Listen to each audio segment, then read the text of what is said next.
Hello and welcome, I'm Thomas Porteous and you're watching NewsX World. Let's take a look at some of the top stories this hour. US President Donald Trump says talks with Iran will begin next week aimed at halting its nuclear program after strikes he calls a victory for everybody. US intelligence says the strike severely damaged Iran's nuclear sites as exhaustion sets in across both Iran and Israel. At least 21 Palestinians are killed by Israeli gunfire and airstrikes in Gaza, according to local health officials. 9 die in a strike on a school sheltering displaced families, while another 9 are killed in a tent camp in Khan Yunis. CIA Director John Ratcliffe says US strikes severely damaged Iran's nuclear sites and set the program back years. His statement clashes with a leaked Pentagon report that downplayed the damage, a report that infuriated President Trump. NATO leaders agree to a raise in defence spending to 5% of GDP, delivering on a core demand from US President Trump. Allies also reaffirm their mutual defence pledge as Trump slams Spain and Macron links the move to trade tensions. Torrential rains in China's Jinzhou province trigger massive floods, killing 6 and forcing over 80,000 to evacuate, state media reports. CCTV says low-lying areas face major damage, with traffic cut off, communications down and rescue operations still underway. State-backed vigilantes in northwest Nigeria kill over 100 armed gang members in a clash with notorious bandit leader Bello Tutri's forces. Zamfara official Ahmed Manga says the hours-long battle was led by the Civilian Protection Guard in a major security operation. Thailand's Prime Minister and Cambodia's ex-leader tour border areas amid growing tensions and a deadly clash last month. The visit comes as Bangkok faces political turmoil and cracks down on cross-border crime near disputed territory. Jeff Bezos and Lauren Sanchez touched down in Venice for a 3-day celebration dubbed the Wedding of the Century. The lavish festivities set to cost up to $56 million, drew 90 private jets and sparked local protests over excess.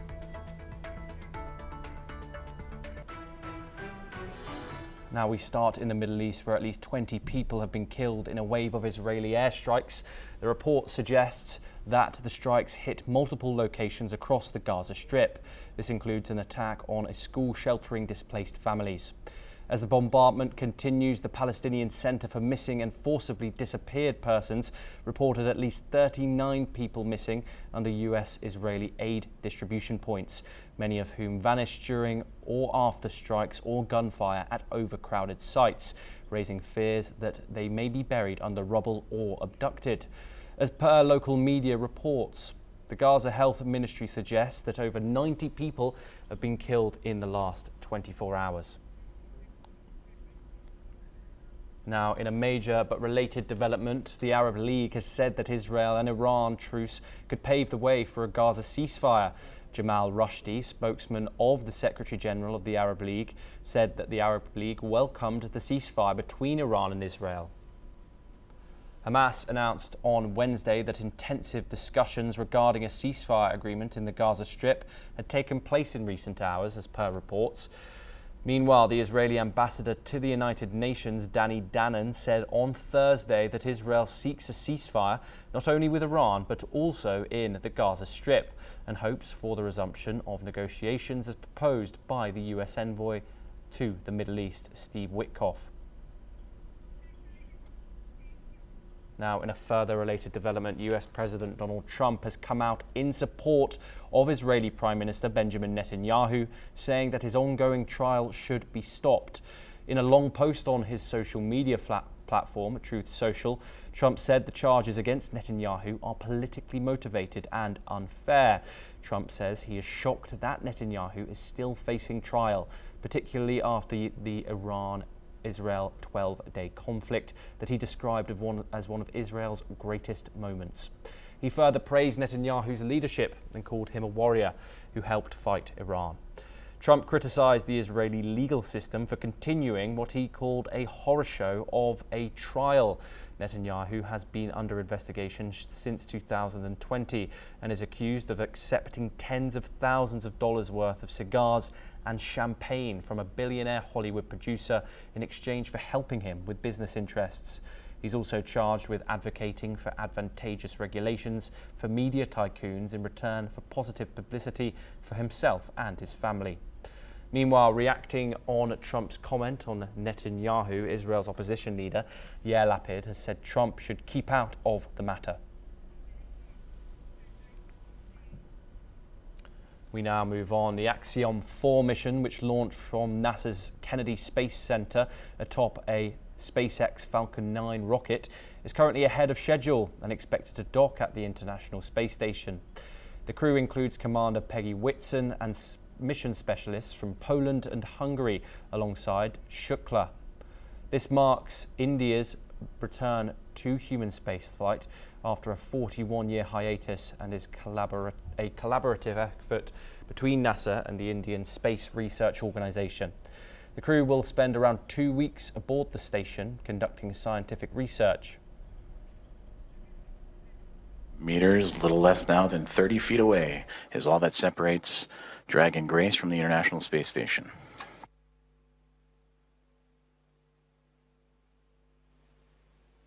The internet. We're showing you these live visuals now coming in. The Axiom-4 is expected to connect with the International Space Station very soon. As we said previously, ahead of schedule. This is India's first visit in 41 years. The crew is composed of Peggy Whitson, the mission commander and veteran former NASA astronaut, and this is her 5th flight. It's also joined by the Indian Shubhanshu Shukla, who's a pilot and Indian Force Group captain and is the first Indian to fly to the International Space Station and the second Indian in space after Rakesh Sharma. Also joining them is Slawomir Yukanski-Winchewski, who's a mission specialist from Poland representing the ESA, and also Tibor Kapu, who's a mission specialist from Hungary. Shubhanshu Shukla, an Indian Air Force pilot turned astronaut, has sent his first personal message from orbit, hours just after lifting off, aboard the Axiom-4 mission to the International Space Station. Speaking from space, Shukla expressed his excitement and awe. He described the intense experience of liftoff, followed by the surreal sensation of weightlessness. The Axiom-4 mission, which launched from NASA's Kennedy Space Center atop a SpaceX Falcon 9 rocket, is currently ahead of schedule and expected to dock at the International Space Station. The crew includes Commander Peggy Whitson and mission specialists from Poland and Hungary alongside Shukla. This mission marks India's return to human spaceflight after a 41-year hiatus. We are showing you the live visuals currently, as we can see. The 14-day mission includes docking with the International Space Station with up to 60 scientific and technological experiments. Dragon Grace and the Axiom Mission 4 crew have arrived to the International Space Station at 5:31 a.m. Central Time over the North Atlantic as the two orbiting around the Earth, connecting with the soft capture ring, and now we'll begin the ring retraction to bring the two vehicles closer together, and then the 12 hooks, the two sets of 6 will drive to form a hard nut.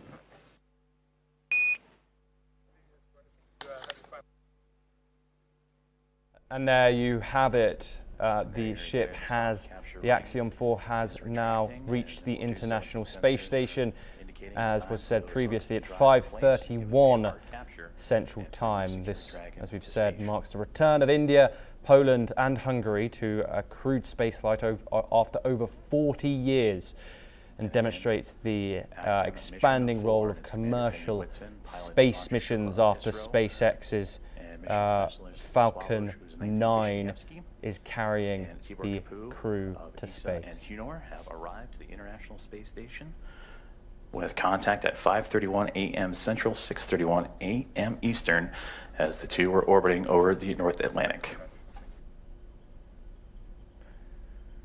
This is a 14-day mission, which obviously includes the docking on the ISS. As you said, it was 5:31 Eastern, 6:31 Eastern time. Their crew are going to conduct over 60 scientific and technological experiments while on board.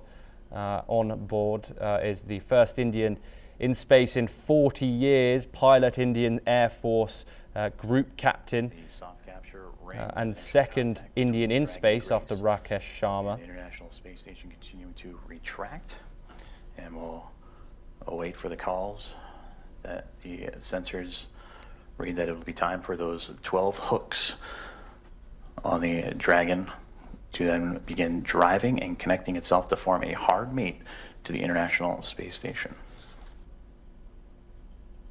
We're now joined by Dr. Surinder Pal, who's a former ISRO scientist, and he's located in Bangalore. Dr. Pal, thank you very much for joining us on the program. We're seeing these visuals of the Axiom mission 4 joining the International Space Station. The first visit for an Indian in space in over 40 years. What are your thoughts? What's your instant reaction to this mission being a seeming success so far?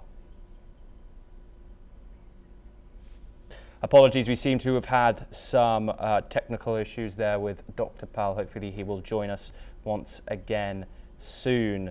As if you are just joining us, we're covering the Crew Dragon Grace, which is now autonomously docked at the ISS, our ISS's Harmony Zenith port, ahead of schedule at 6:18 a.m. EDT or 3:48 p.m. IST if you're joining us here in India.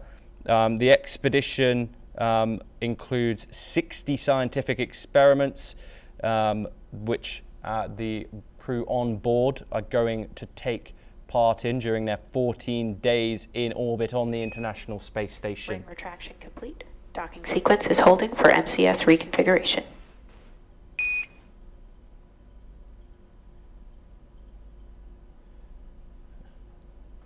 And the mission activities focus on research, including microgravity impact on glucose, algae biology, cognition, and muscle physiology. They are scheduled to return in mid-July and approximately 2 weeks after the boarding today. Of the recently connected Dragon Grace spacecraft with the Axiom mission 4 astronauts and Peggy Whitson, Shubhanshu Shukla, Sławosz Uznański-Wiśniewski, and Tibor Kapu arrive to the International Space Station, soft capture and contact at 5:31 a.m. Central Time, 6:31 a.m. Eastern, as the two were orbiting above the North Atlantic. And right now, the two mated with that soft capture, the soft capture ring retracting to pull the spacecraft closer to the International Space Station.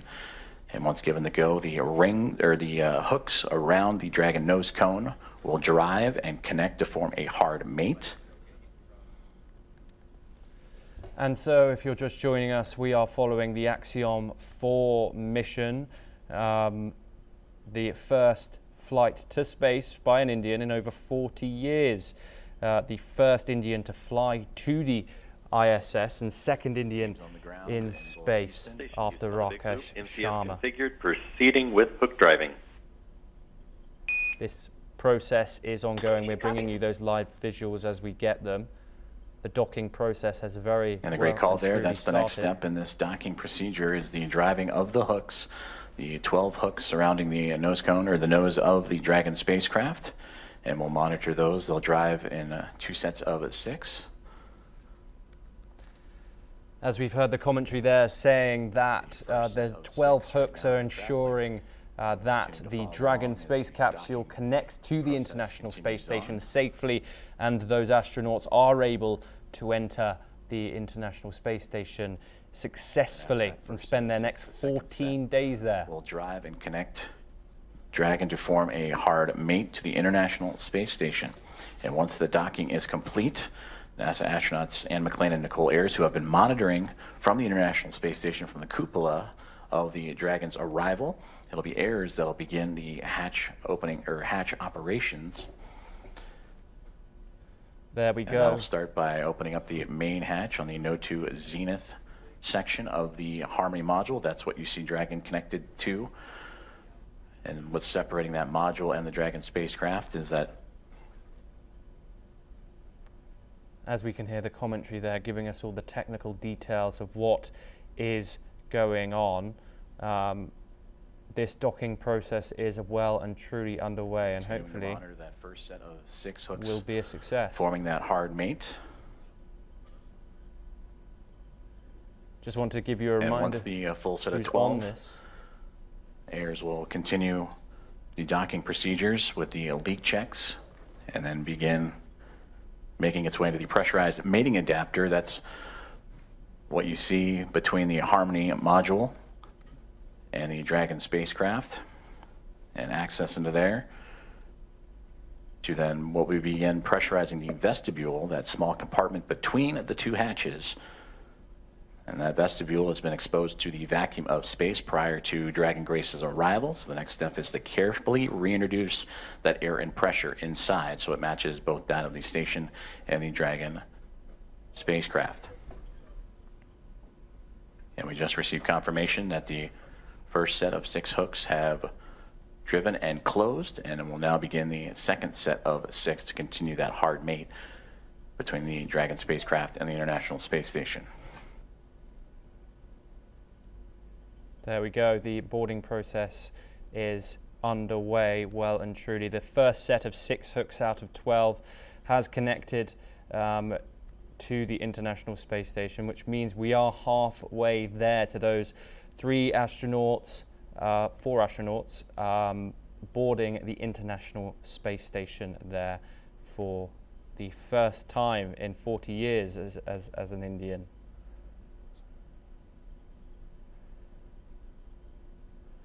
As this is an unprecedented mission by these 4 astronauts on board. Peggy Whitson, who's the mission commander, Shubhanshu Shukla, who's the pilot and Indian Air Force Group Captain. Also on the mission is Slawaz Yunansky Wojciechowski. If you're just joining us, this is Mission Control and Houston, Tibor Kapu, who's a mission 4 specialist aboard from the Hungary. Dragon Grace spacecraft have connected to the International Space Station at 5:31 a.m. Central Time, currently in the process from soft capture to the hard mate to the orbiting laboratory. First set of 6 hooks have closed, and now monitoring that second set of 6, 12 in total, to form that hard mate. Well, you might be asking what's next once these astronauts get on board the ISS. They're set to join, they're set to stay on the International Space Station for about 2 weeks, and then they focus on research while they're there, carrying out over 60 experiments, and they're scheduled to return in mid-July after approximately 2 weeks on the International Space Station. Dragon, SpaceX on the big loop, hard capture complete.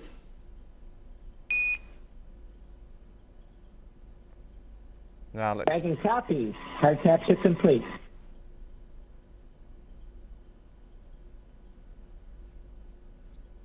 Yes, if you're just joining us, we are covering the docking of the International Space All Station. 12 hooks have closed, and that is a hard mate to the Dragon Grace spacecraft and the International Space Station, completing from soft capture to that hard mate.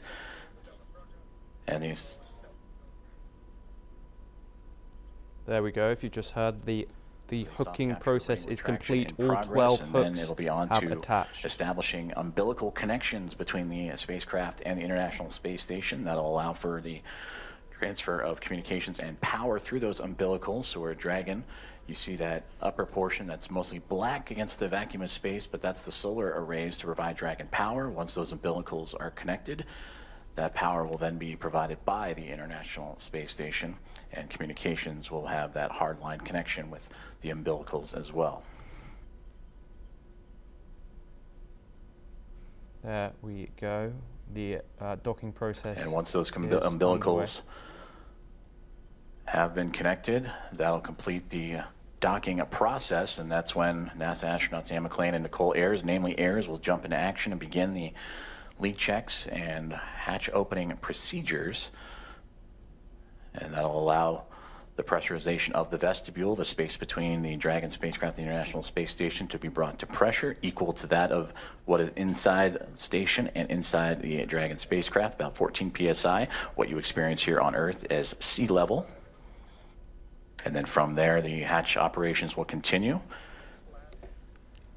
And the Axiom Mission 4 team will make its way on board the International Space Station with welcome remarks soon to follow. We're now joined by Dr. Surinder Pal, who is former ISRO scientist located in Bengaluru. Thank you very much for joining us, Dr. Pal, on the program. We're watching these live visuals of the Axiom-4 mission successfully connecting with the International Space Station. How big of a day is this for Indian spaceflight? Well, as far as India is concerned, whole India and particularly ISRO, it's a great moment of pride for us, something for which we have been working since long, and astronauts are getting trained. Finally, in a couple of minutes, he will be inside the ISS. As I see from your, visuals, that hooks have been put into place, the pressure differences will be removed, and they will enter inside. So the experience which is gained by Group Captain Shukla and the astronauts, and also the standby astronaut Group Captain Nair, that will be quite helpful to us for our Gaganyaan mission.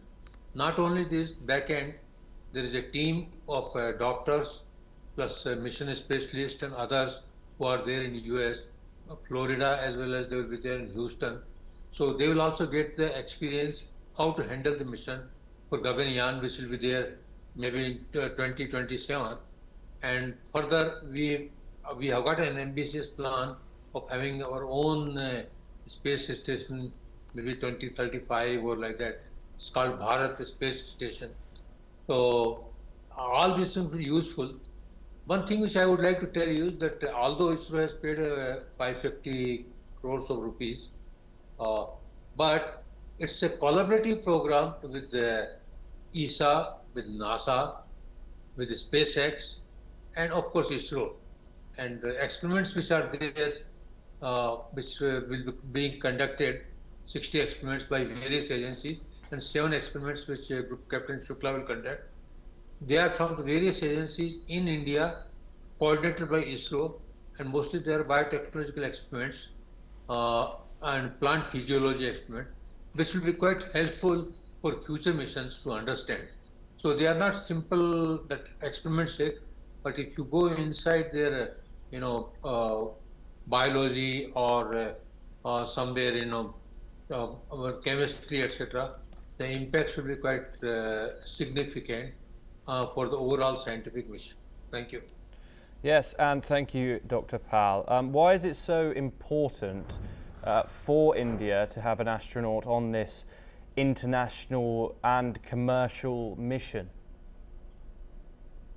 Well, it provides us the experience. At the same time, in tactical, we'll see the person who is going to be one of the astronauts, what we call it Vyom-Yatri. So in Gagan-Yatri or Vyom-Yatri, so they will be there. At the same time, as I told you, we are gaining the experience at the back end. The teams are also there, and they are looking into the operations, etc., how to conduct it. So this experience will be useful for our own project, which will be there in 2027, and many flights will be there before that. So it's a learning process. Here, the learning is quite useful to us, and I think cost-wise, if you see, one is it will increase the self-confidence and pride of the country. Second, technologically, we will learn many things about it. So in my opinion, learning is more important than putting a person there. Thank you. Thank you. Mainly biological experiments going on this from the Indian-led projects. The Polish and Hungarian science is the list is nowhere near as long. We have many experiments, including microalgae, muscle regeneration, seed sprouting, among others. These experiments, which do you think is the most exciting? The optics of them, the potential of them. What is the most exciting out of these experiments that are taking place on the International Space Station by Indian-led experiments for you personally? See, these experiments have been chosen after a lot of deliberations. A lot of proposals were there. So it's difficult for me to tell which is the experiment which will be most useful. But if you see the plant physiology related experiments, which can be, which will give a lot of inputs for future, like, eatable microalgae or sprout of the seeds, so, or, muscles, degeneration and regeneration. So all these things will feed to the future. So it's difficult to tell which seems more important. All the 7 experiments which are there, I find each one of them is quite important. And at the same time, the astronaut, Group Captain Shukla, will talk to 6 HAM teams, and may talk to the school children. So all this will encourage the youngsters to come for the space technology. We are celebrating the 50th year of Aryabhat, our first satellite launch. And I was a member of the team, a 22 years old young man at that time. So at that time, we did not have much a concept of space. Today, school children have got all the concept, and the enthusiasm which they got, which one can see in them, is just marvelous. And it talks about the bright future of India. Thank you. Thank you. How does Shukla's AX-4 flight accelerate the ISRO's Gaganyaan program? Well, Gaganyaan program is a technological as well as mostly it's a technological program which is going on, and it's not as costly as it from the US standpoint of view, but we are progressing line, and things facilities are getting created. We are also we are getting a collaborative program. It's a collaborative program. We had a lot of inputs from various space agencies, like our astronauts have been trained in Russia, France, US, so like that. So it's a scope is much wider than only putting a man into the space. Thank you. Thank you, Dr. Pal, for joining us on the program. We have some breaking news coming in just in a second. We will bring you these. If you're just following us, we're showing you the live visuals of the Axiom-4 launch. There are 4 astronauts on board. The first time India is in space in 40 years, over 40 years. If you're just joining us, we're seeing those that Dragon SpaceX boosters connect with the International Space Station. The 12 hooks are now complete, and that boarding process is well and truly underway. We have some breaking news coming in, however, from the Middle East. Iran's supreme leader, the Ayatollah Ali Khamenei, has declared on X that he offers his congratulations on the victory over the Fallacious Zionist regime. He also stated that the Iranian armed forces managed to break through Israel's multi-layered defense and target urban and military areas. Khamenei also slammed Trump's statement on Iran's need to surrender, saying that this is too big for Trump to ask. He has reiterated that surrender will never happen and that Iran is a powerful nation. Moreover, the Iranian supreme leader also wrote on X that the Islamic Republic quote unquote delivered a heavy slap to the US's face. He claimed that Iran had carried out an attack on the Al Udeid air base, a major US military installation in the region, and inflicted damage on the facility. As we can see there, Iran's supreme leader making their comments on the developing situation between Israel, the United States, and his country of Iran, him seemingly claiming victory in this conflict, citing his strikes that they made in response to the US strikes on their nuclear bases as a huge success. Also, their strikes on the country of Israel, where Israel has a protective dome called the Iron Dome, which Iran managed to penetrate on multiple occasions with their missiles. And so that is the supreme leader of Iran's statement, which he has just made on X. We have some more information coming at you. In a public address, the Ayatollah Khamenei has said that the US failed to achieve anything significant by attacking Iran's nuclear facilities. He's also said that the US President Donald Trump had made an unusually exaggerated account of what had taken place. He added that anyone listening could tell the US were overstating things to distort the truth.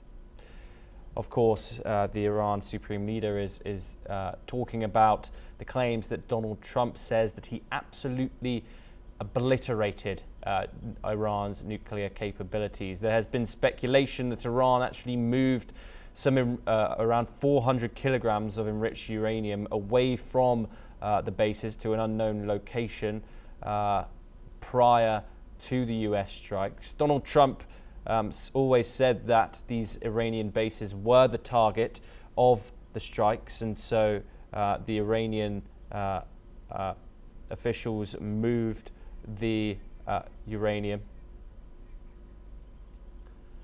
This also comes ahead of US Defense Secretary Pete Hegseth's press conference, where he is said to be giving the updates on Iran. Donald Trump claimed to have brokered this ceasefire as what he calls the 12-day war between Israel and Iran, which ended in strikes from both sides until the very last minute of the war. We will keep bringing you all the updates in regard to this situation. We're now joined by Shruti Dasgupta, international affairs expert, to discuss this update in more detail. Shruti, Iran's supreme leader has delivered a message and claimed victory over the, quote, Zionist regime. What are your thoughts on that? And can you analyze it a bit for us? Sure. It's very simple for us.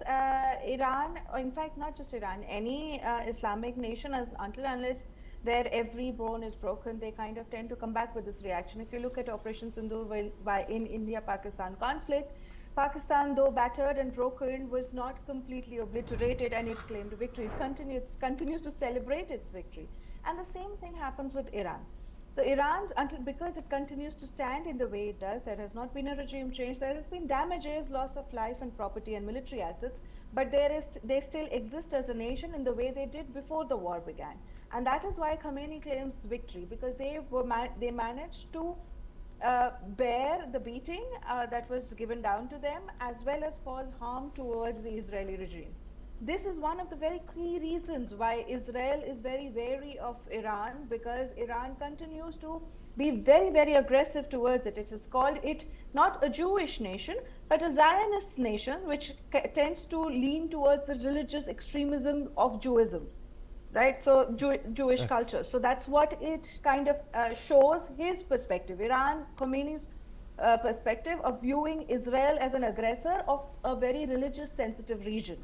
So this is something that is expected, and it has been celebrating this victory for the past 2 days. It's just come to the notice of the world today.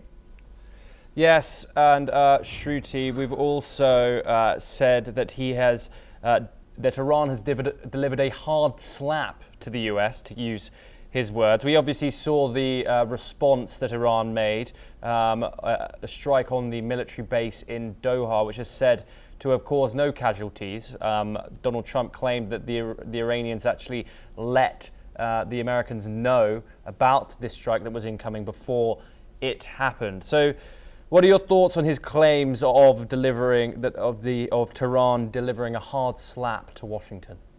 Well, this is the same language that they used in 2020 when they responded to the death of Soleimani, when they kind of responded with attacks on a US base, and they kind of presented it in the same language as they're presenting it now, that we have struck the US, the big boss of the world, a big superpower, and they've still let us be. So for them, mere existence is a claim for victory. This is also a face-saving measure for its internal politics, because until and unless it shows that the same language that Netanyahu is presenting to the Israelis as a warrior leader, so until and unless the Khamenei regime, the Ayatollah regime is able to present itself as a strong warrior regime, they will face pushback from their own people.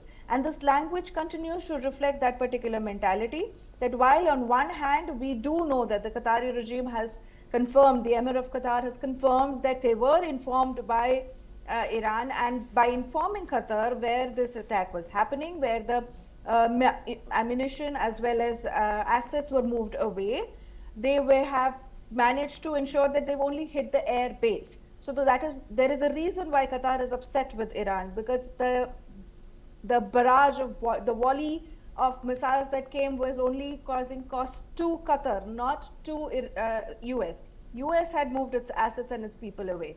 And so we know that the prior warning was given with full knowledge that it would be shared with US and US would save its skin. Iran knows that if it directly manages to kill or damage military assets in people or person or machine of US, the response will be far greater. So that is why these warnings they issue, and that is why they continue to claim we have hit US base without actually causing any damage to US and only causing damage to Qatar itself. Yes, and we've also seen for the first time an Iranian spokesperson admit severe damage on those bases that the US struck. Communication has been muddy with this, Shruti. We've seen from both from the US domestically, and also we've had Iran refusing to kind of give any insight into them. But today we've got some updates.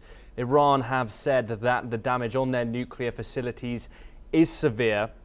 However, what we do not know is the location or the possible truth of this uranium that could have been moved. However, let's first start on the damage to the nuclear facilities, which has now been admitted by Iran. What are your thoughts?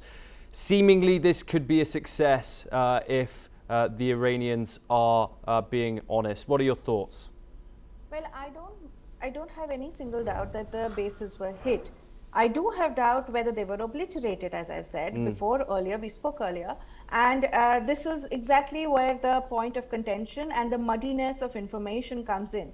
Those sites continue to exist. They are there, but they're not functional. They will not be functional because the bunker busters ensured that there is enough damage that any functionality is severely damaged. They will not be able to be used for nuclear enrichment or bomb making or any of those activities. So in a way, US did hit it, but those sites continue to exist. They can be repaired and they can be remade into something that is again going to be a threat to mankind. So this is where the muddiness, the line is kind of blurred, where people get confused whether it has been hit or whether it hasn't been hit, whether how much of the damage has happened. If you remember, during all the 12 days, the Iranian regime continued to say that no, there is no damage and our nuclear facilities and our nuclear equipment is safe. They continued to say this till today, where they had admitted that yes, our sites were hit and there has been significant damage.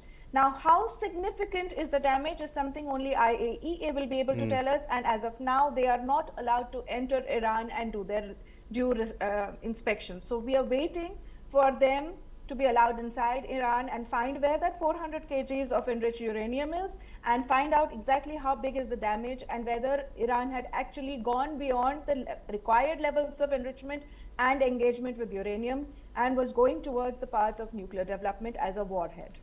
Shruti, what I finally want to touch on is the possibility of talks resuming between the United States and Iran. Does diplomacy have a place in the current climate, especially between the now relationship between the United States and Iran? There needs to be diplomacy, and very hard so, because you see when the JCPOA, which United States walked out of, because they had discovered that the 2003-2008 era where Iran was sanctioned again for kind of developing into increased sanctions on Iran, was trying to develop into weaponhead at that time.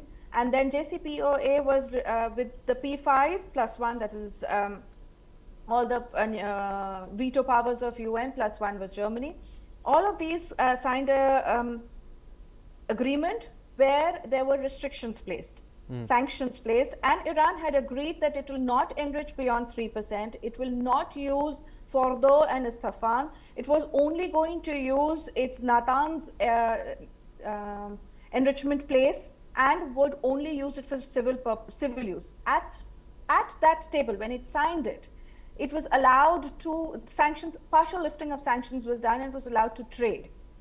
In 2018, US found that the missiles were still being made. When the parallel structure, maybe the warhead was not being developed, but parallel structures that could lead to a nuclear warhead were being developed. And that is when US under President Trump, regime 1, walked out.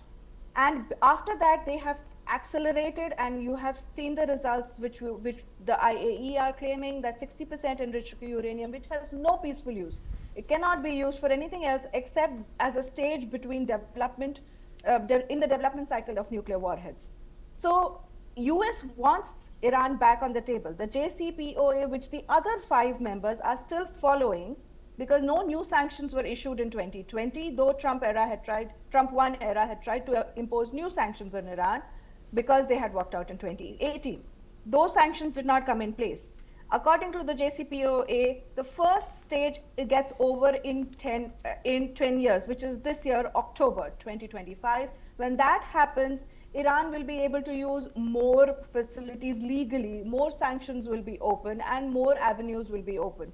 So this means that Iran will be richer, will be stronger, and will be allowed to develop weapons because it has proven as a record. It was like a parole in terms of jail time. It's like a parole given to Iran that, okay, now you can probably behave like a more civilized society. But that's not the case that has happened. So the world wants Iran back on the nuclear table, talking diplomacy, talking trades and sanctions. But I do not know whether after the battering that they have been through, they probably realize they can live without the world and with the sanctions. So we all want to see it on the table, but I do not know whether they will be very considerate of the world and its requirements. Shruti Das Gupta, thank you very much for joining us on the program and for your insight as always. Well, that's all that we have time for, but we will continue to bring you all updates from around the world. Thank you very much for joining us.